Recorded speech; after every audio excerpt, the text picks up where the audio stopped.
Welcome back to the PulpMX Fantasy Show presented by Maxxis Tire. I'm Donnie from RotoMoto, and in this video, I'll give you 4 riders I like for Indianapolis, 1 rider that I am wary of, tips for the FFL, the weekend, weather report, and schedule, as well as an early look at my team, all courtesy of Maxxis Tire. You know Maxxis Tire. You know their MXST tire designed by the king of Supercross and my all-time favorite rider, Jeremy McGrath. It is the newest and most advanced tire on the Maxxis MX lineup, featuring an all-new tread pattern, compound, and composition to provide the stability, predictability, and traction that the upper tiers of motocross demand. Available at your local retailer and also at motosport.com. Unfortunately, Firepower Honda's Dylan Ferrandis will be a scratch this weekend as he is dealing with an illness separated from his DNF in Birmingham, but he should be ready to go in Seattle next week. PulpMX's Cody Schock will also miss the round with a broken collarbone as a result of the collision between himself and Hayden Deegan at the tail end of the main event last weekend. And no word yet on Justin Hill, but it seems he may be a game time decision to race this weekend.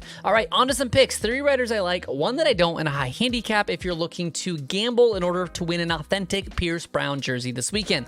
Remember that this is a Triple Crown round, so we will know all 44 guys that are in the mains before lockout, but with that, we lose any of the super high handicaps as everyone in both classes are capped at just 11. 250 All-Star, let's get some consistency with Seth Hamaker. Since the Detroit fiasco, Seth has been top 4 in 3 straight and has qualified in the top 5 in all 4 rounds for a field best average of 3.3. Even with everything stacked against him last weekend with the 19th gate pick, Seth still had no trouble getting through traffic to end up on the podium and should be in contention again here for the Triple Crown.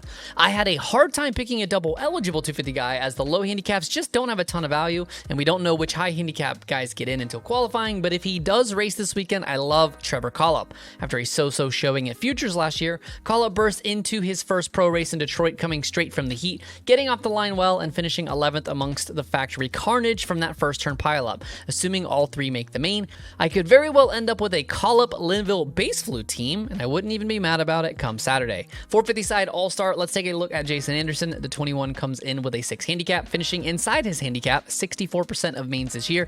Good for second most among All-Stars, and an average finish below his handicap of 5.8, which he is the only one to have that distinction. El Hombre looked great at the last Triple Crown in Anaheim, winning the second race, and after finding himself down on the first lap, still managed to charge back to 8th, even in the shortened moto.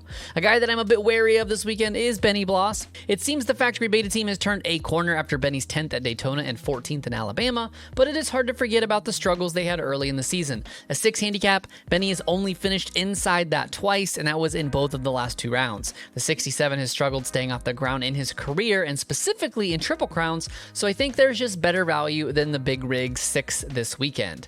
The high handicap hero of the round for Indy, assuming he makes it, is Luca Marsalisi, the Ty Lube Honda teammate of Collup. Luca actually made his first ever main event here in Indy way back in 2022 and managed a 12th place finish in Detroit this season, but he has struggled to make it into the main event since.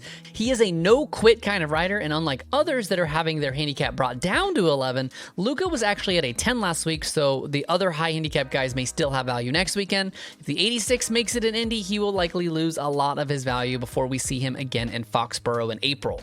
Moving on to FFLs, a player 3 has entered the game with Tom Vial ripping his first, bringing to the table what we were promised from those MXGP days. Remember, 3 tries to get it here, and although Vial has looked great, it is actually Cameron McAdoo who has the best average start in the last 3 rounds. 450 side, Jet takes the lead back from Chase and has to be the clear favorite here. They will complete 1 full circuit before the checkers, so there is plenty of time to make a pass or 2, even if he doesn't nail the jump just right.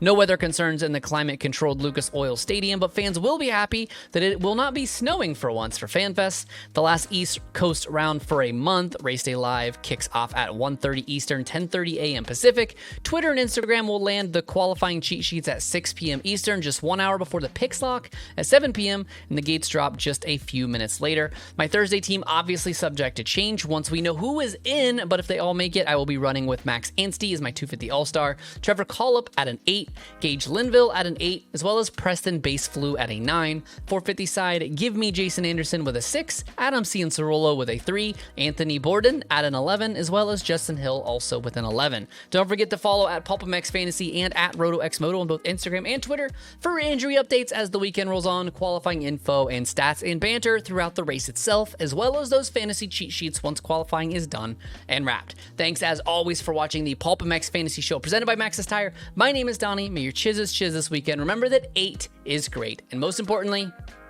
have fun. Good luck, y'all.